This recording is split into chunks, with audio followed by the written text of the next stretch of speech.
আপনারা জানেন আমাদের ২৪-এর গণঅভ্যুত্থানের প্রথম শহীদ আবু সাইদকে নিয়ে লালমনিরহাট জেলার এক ম্যাজিস্ট্রেট তাপসী তাবাসসুম উর্মি সে বিতর্কিত মন্তব্য করছে। আমাদের ২৪-এর গণঅভ্যুত্থানের প্রথম শহীদকে সে বিশৃঙ্খলা সৃষ্টিকারী বলেছে এবং সন্ত্রাসী বলে আখ্যায়িত করেছে।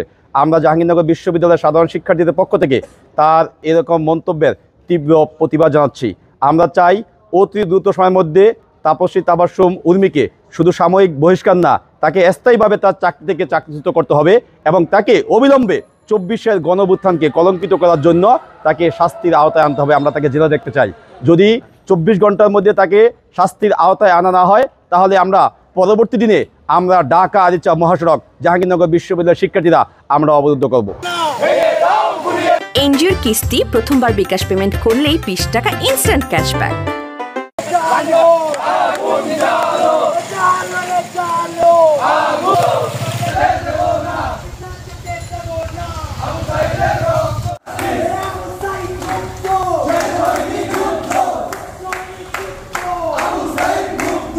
চব্বিশের গণঅভ্যুত্থানের যে প্রথম শহীদ আবু সাইদকে নিয়ে যে লালমনিরহাটের ম্যাজিস্ট্রেট যে বিতর্কিত মন্তব্য করেছে, তাকে সন্ত্রাসী বলে আখ্যায়িত করেছে, সেটা তীব্র প্রতিবাদে কিন্তু আজকে জাহাঙ্গীরনগর বিশ্ববিদ্যালয়ের সাধারণ শিক্ষার্থীরা আমরা কিন্তু সমবেত হয়েছি এবং আমরা একটি বিক্ষোভ মিছিল করেছি এবং আমরা এখানে জানান দিয়েছি সবাই সমবেত হয়ে যে এই বিতর্কিত ম্যাজিস্ট্রেটকে যে সাময়িকভাবে বহিষ্কার করা হয়েছে তাকে যেন স্থায়ীভাবে বহিষ্কার করা হয় এবং এটা ২৪ ঘন্টার আমরা আলটিমেটাম দিয়েছি।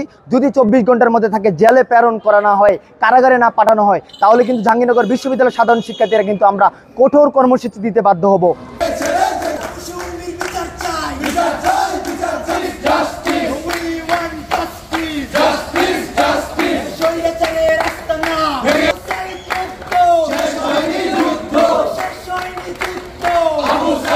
এনজিওর কিস্তি প্রথমবার বিকাশ পেমেন্ট করলেই ২০ টাকা ইনস্ট্যান্ট ক্যাশব্যাক। আমাদের চিন্তা চেতনা স্পষ্ট। আমরা স্বৈরাচারের কোনো দোসরকে এদেশে আর টিকে থাকতে এবং অবস্থান করতে দিব না।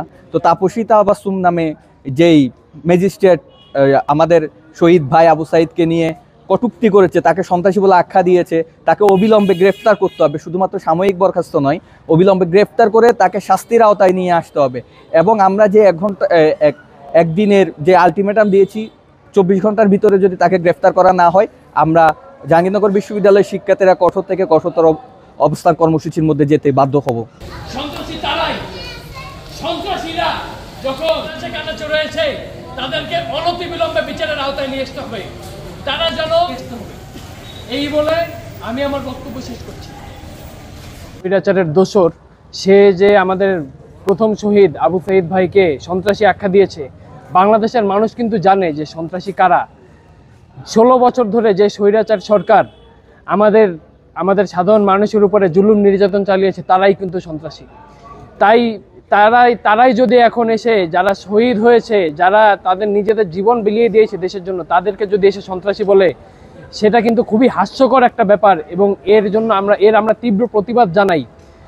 সে স্বৈরাচারের দোসর হিসেবে নিজেকে আত্মপ্রকাশ করেছে। এই স্বৈরাচারের দোসরদেরকে আমরা চাই অতি দ্রুত তাদেরকে আইনের আওতায় নিয়ে আসতে হবে, তাকে বিচারের আওতায় নিয়ে আসতে হবে।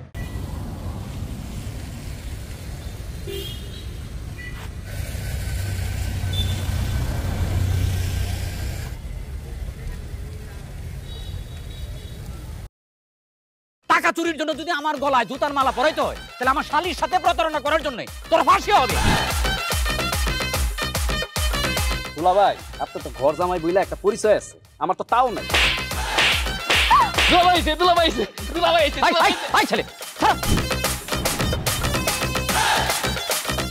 রাজনৈতিক ফ্যামিলির মেয়ে হয়ে ওই কাজ করবে। যারে পাবো আরে পিটাবো, রক্তের নেশায় ধরছে, রক্তের নেশায়, কাঁচা রক্তের নেশায় ধরছে। তোমার এই পলিটিক্স আমার বাম পকেটে থাকে। তোর বউরে ঝামেলা পাকাই। এই বেটাই, আমি তখন বিয়ে করিনি। দুইটার আমি গুলি করে মারু। মাসুদরা কোনোদিন ভালো হয় না। আপনার পোশাক আশাক দেখে কিন্তু আপনার তালুকদার বংশের লোক মনে হয় না আব্বা, আপনার মনে হয় যে আপনি ফকির বংশের লোক।